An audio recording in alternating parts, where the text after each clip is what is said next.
I think you nailed it with players sliding into their more natural roles. I just think the interactivity of impact gets underrated sometimes.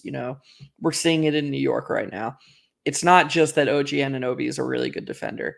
It's that his mere presence is allowing other players to play roles that are more comfortable for them. And Desmond Bane and Jaren Jackson Jr. specifically were kind of fish out of water without Ja Morant. And so they're still the same basketball players now that Ja's back in the lineup, but their responsibilities are totally different. Um, and now they're just playing like the best versions of themselves. I mean, Bane has been quietly incredible, 93rd percentile in offensive EPM. Marcus Smart is defending as well as he has in a long time. When you brought up Drew Holiday earlier in the show about, one of the few guys who could do the things that Boston's asking him to do right now, my first thought was like, Smart could probably do it. It'd be cool if they still had him. Incredible defender. He was paramount in their victory against Phoenix last night. They're getting really good minutes from 23-year-old Vince Williams. He's going to, in my opinion, become an XJ favorite. He's not shooting the lights out right now, but as someone who watches him shoot, I'm just like, he's going to figure it out. Like, I wouldn't be surprised if he became a fringe 40% three-point shooter. Wow. Really? That's incredible.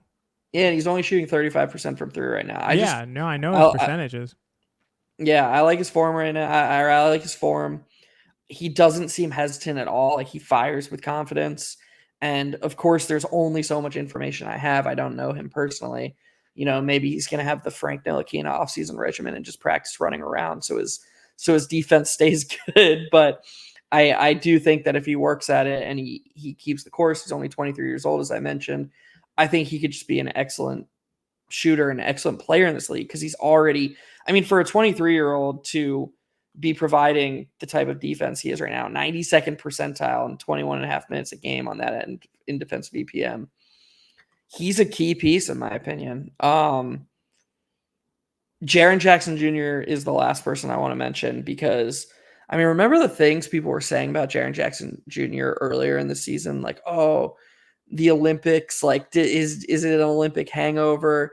Was Jaren Jackson Jr. ever that good? Now, all of a sudden, he's just been on a tear recently.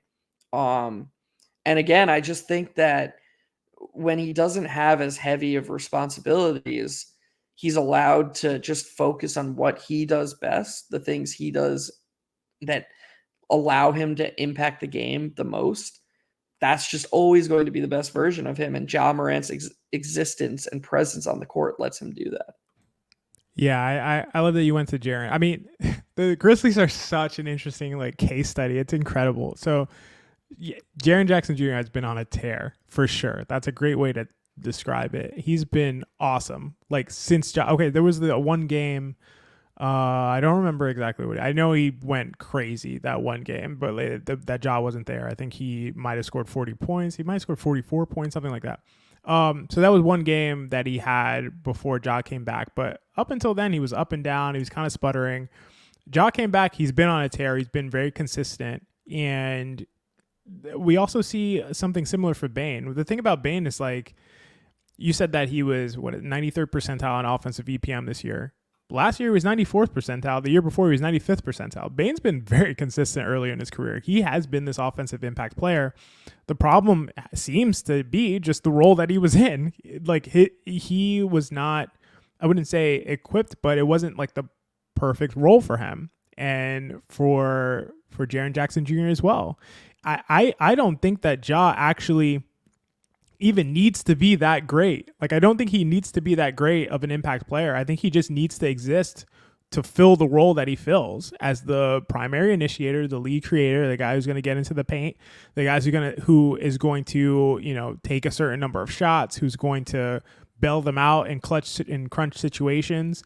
I think he just needs to be in that role, and that is so meaningful for what it means to the other guys who play off of him. In this case, Bane and Jaren Jackson Jr. It just seems to be so important for their impact, for their impact to matter to the entire team, right? So, again, like I said, Bane has had the same kind of EPM offensively for the last 3 years, but he's gotten to that impact in completely different ways, right? And I've always believed it's harder to have a sizable impact as an offensive player off ball than it is on ball, because when you're on ball, you are the one who the defense responds to. You are the one who is manipulating defenses. So it's way easier to me to impact the game in that way than being somebody who's just like off ball. It's like, what's the difference if you're there or another shooter is there? Like, it doesn't seem to be that much. You have to do a lot more things that are not really tangible to have that kind of level of impact as an off-ball player. And that's the thing that's always been so cool about Bane.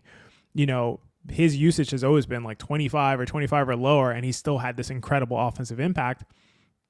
When you put him on ball, he's had the same amount of impact, but I think he's been a worse player, you know, like, and I think you can be a worse player, but if you have that usage, you can have a similar impact. So I think that that's just like such a really cool thing where it's like just the presence of Ja. I don't think he even needs to be like an all-star, high-level all-star MVP level player. I think he just needs to be himself and be good. And that's enough to like make the Grizzlies a lot better because guys are just in their right roles. And I think roles is something that I'm just really starting to get into as an interesting point in terms of the ceilings for teams and for individual players as well. It seems to be really critical, like maybe something I've also underestimated in the past as well. Yeah, and especially when it comes to like that on-ball creator role versus playing off the ball and elevating, you know, your teammates that way. And to me, there are two statistics that tell that story. Number one, Marcus Smart is in the 3rd percentile in turnover percentage. He's turning it over almost 20% of the time when he has the ball. Yeah, I saw. That's crazy. That's an insane number. Yeah, Ja Morant's is 12.1%. So, like, just by replacing Marcus Smart possessions with Ja Morant possessions, you're turning the ball over 8% less of the time. You're off to a great start there. The second stat that I think illuminates Ja Morant's impact, the Grizzlies have a team high 54.9% effective field goal percentage and a team high 58.4% true shooting percentage when he's on the court.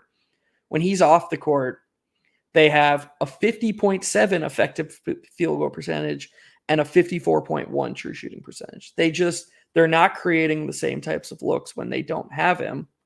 And I think that's because they're overtaxing players who are ill-fitted for the creator role, like Marcus Smart, like Desmond Bane. Ja Morant, he's got a 38% assist percentage. That's, you know, in the upper echelon of the league. You just put the ball in his hands, and now Smart, Bane, Jaren Jackson Jr., these guys are going to be more comfortable. They're going to get the shots they like. It's just Ja Morant being in the lineup is the first domino, but it's not the only domino. And it's not surprising to me, at least, that we've seen a lot of the Memphis Grizzlies play better since he was reinserted into the lineup.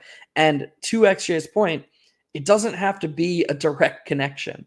It doesn't have to be like, oh, Ja Morant did this sick dribble move and then he created a wide open three for a teammate. No, sometimes it's just breaking down the defense, making the right kick out, and you get a hockey assist.